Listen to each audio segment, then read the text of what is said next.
Hey guys, we have a guided warm-up for you today for Friday's workout. It's going to be an 8 to 10 minute nasal only cycle through 3 movements. Max effort psoas raises, so we'll show you what those look like. They're going to be like a leg raise to get the connection to low body and upper body.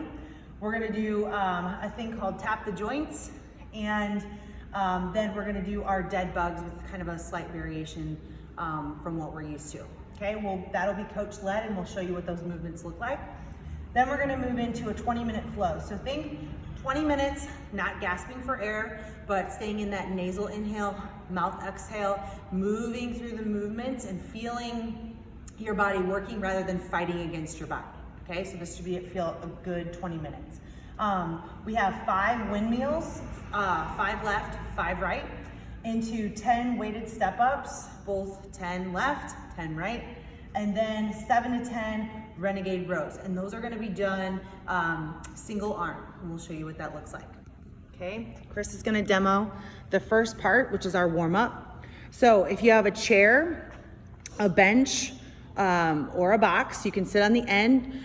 I have Chris kind of sitting all the way at the end with her shoulders over her hips or slightly forward. You don't want to be leaning back for these, okay? Her knee is facing up towards the ceiling. Her foot is relaxed.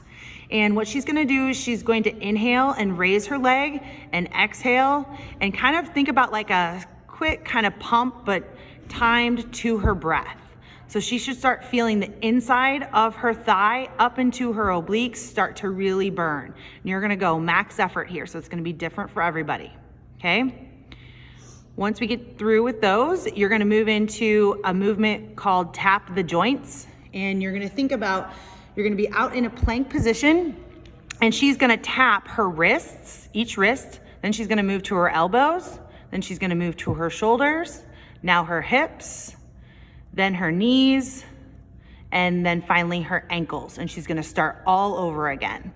So wrist, wrist, elbow, elbow, shoulder, shoulder, hip, hip, knee, knee, ankle, ankle. Awesome, okay? She's gonna flip over and she's gonna go into our dead bug. Our dead bug for this particular warm-up is gonna have straight legs, okay? And straight arms. So notice how her knees and her knees and ankles are stacked right over her hips, and her wrists and elbows are stacked right over her shoulder, okay? So I'm gonna have everybody start with one limb at a time. So one limb moves, everything else stays very, very quiet, okay? And you're gonna go through a couple of these rotations, arm, arm, leg, leg. Then she's gonna do a traditional dead bug where she's gonna pair opposite arm and opposite leg. So notice how that one leg wants to move when she's moving the other leg. Everything, try to stay quiet and not have the opposite arm and leg moving while the other side is moving, okay? It's gonna work that low ab in your whole core. Awesome. I know, they're harder, right?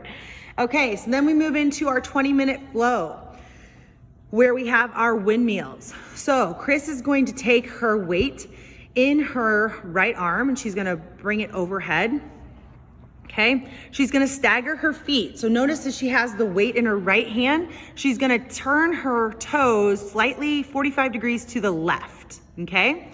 And then she has the leg that has the weight over it slightly behind the other one. That leg is gonna stay straight as she hinges over and pushes her butt back and slides her hand down and touches her ankle. So that leg that she's sliding the hand against gets to bend. The other one stays straight, okay? So you're gonna do 5 windmills on one side, then she's gonna switch. She's gonna switch her feet position. All right, she's going to hinge now, and the front leg gets to bend, the back leg stays straight. I would encourage your palm to be out on that leg that hand that's sliding down the leg, and you're looking at your weight the entire time. That's gonna help your body move in the right direction, okay? There's your windmills. 10 weighted step ups. So she's gonna take her weight, she's going to find whatever she has, a step in the garage, a stool, an actual box, but a little bit shorter, because we're going to make you guys step and use the leg on top as the driver for this. The leg that's on the floor doesn't get to help, all right? So take that bounce out of that back leg, make the front leg do it, do all the work. One way to ensure that you can do that is by lifting your big toe up off the ground, because what helps push off is that big toe knuckle. So if you are finding that you have a tendency to push off this leg, try lifting that big toe and force this leg to work a little bit harder. Yes, that is a tried and true trick that will make the leg that's on top of the box do all of the work. And then finally we have our Renegade Rows. So you guys are used to doing like a Renegade Row with both arms. We're gonna do single arm Renegade Rows where we're pulling back to our hip pocket, okay? So notice her slight rotation. So she's gonna pull back to the hip pocket, rotate towards the weight. That's gonna get the lat to fire and do our pulling motion for today, okay? So she's gonna do 7 to 10, whatever she can do. She's gonna switch sides and she's gonna do 7 to 10 on the other side.